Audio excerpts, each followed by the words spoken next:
Double ರೋಪ್ವೇ. Double ರೋಪ್ವೇ ಅಡೆತಡೆಯು police ಇಲಾಖೆ, military, paramilitary ಅಥವಾ commando ತರಬೇತಿಗಳಲ್ಲಿ ಬಳಸಲಾಗುವ ಅಡೆತಡೆ ತರಬೇತಿ ವಿಧಾನವಾಗಿದೆ.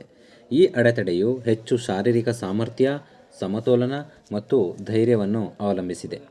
ಡಬಲ್ ರೋಪ್ವೇ ಎಂಬುದು ಎರಡು ಸಮಾನಾಂತರವಾದ ಹಗ್ಗಗಳ ಸಹಾಯದಿಂದ ಒಂದು ಸ್ಥಳದಿಂದ ಮತ್ತೊಂದು ಸ್ಥಳಕ್ಕೆ ಚಲಿಸುವ ವಿಧಾನವಾಗಿದೆ.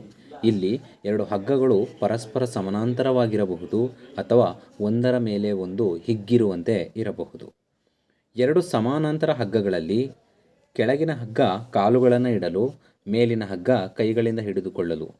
ಸಾಮಾನ್ಯವಾಗಿ ಈ ಅಡೆತಡೆಯನ್ನು ನದಿ ಕಣಿವೆ ಮತ್ತು ಕಾಡು ಪ್ರದೇಶಗಳಲ್ಲಿ ಹೆಚ್ಚಾಗಿ ಬಳಸಲಾಗುತ್ತದೆ. ಉದ್ದೇಶ: ಶರೀರದ ಸಮತೋಲನ ಮತ್ತು ಸಮನ್ವಯ ಸುಧಾರಿಸುವುದು, ಭಾಗವಹಿಸುವವರಲ್ಲಿ ಆತ್ಮವಿಶ್ವಾಸ ಮತ್ತು ಧೈರ್ಯ ಹೆಚ್ಚಿಸುವುದು, ತೋಳುಗಳು, ಭುಜಗಳು ಮತ್ತು ಬೆನ್ನಿನಲ್ಲಿ ಶಕ್ತಿ, ಸಹಿಷ್ಣುತೆ ಮತ್ತು ಚುರುಕುತನವನ್ನು ಅಭಿವೃದ್ಧಿಪಡಿಸುವುದು. ಡಬಲ್ ರೋಪ್ವೇ ಪ್ರಯೋಜನಗಳು.